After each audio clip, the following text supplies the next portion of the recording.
About earlier as well, how mature he seems in terms of what he's had to go through, the off-the-court situations, the injuries, and with his little daughter in terms of having to mature. And I think we're going to see the culmination of all those things this season for Josh Heupel. Josh, now in his 5th season, earned his degree after year number 4, now working on a master's degree. So certainly he's turned his life around for the better, and looks as though he's poised for a great season at Gonzaga. Gibbs, the freshman, picked up the dribble. Ira Brown now. Ira Brown looks like a grown man out there, doesn't he? Boy, he is put together. Just don't get in the way of that 95-mile-an-hour fastball he can throw.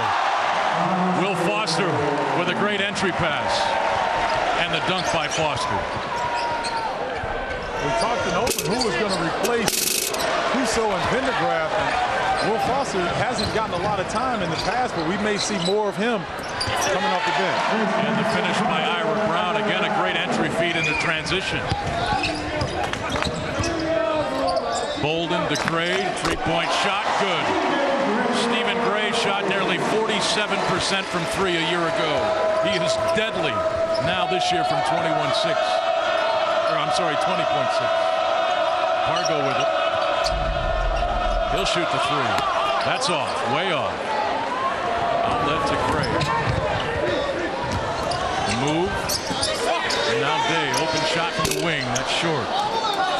Stephen, how big a difference is 19.9 out of 20.6? It's really not that much in terms of, it's more mental than anything, and the way that it's painted on the floor will really help them in terms of picking up the color. And our first timeout. So we'll take a timeout. We'll send it back to the studio to Mr. Lo Galindo. Midnight Madness continues. Mr. Welcome back to ESPNU's coverage of Midnight Madness, presented by Phillips 66. We're here at McCarthy Athletic Center on the campus of Gonzaga. But first, a 2006 game day flashback.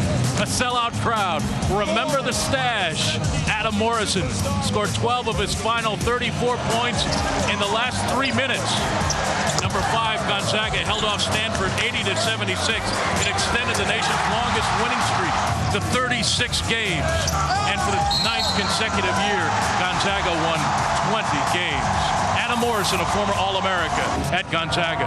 And speaking of another difficult non-conference schedule, it starts there first with Oklahoma State and Orlando, and then game 2 of that tournament either against Michigan State or Maryland, Arizona, Connecticut, Tennessee, Memphis, throw in Washington State, and Indiana, and the University of Utah.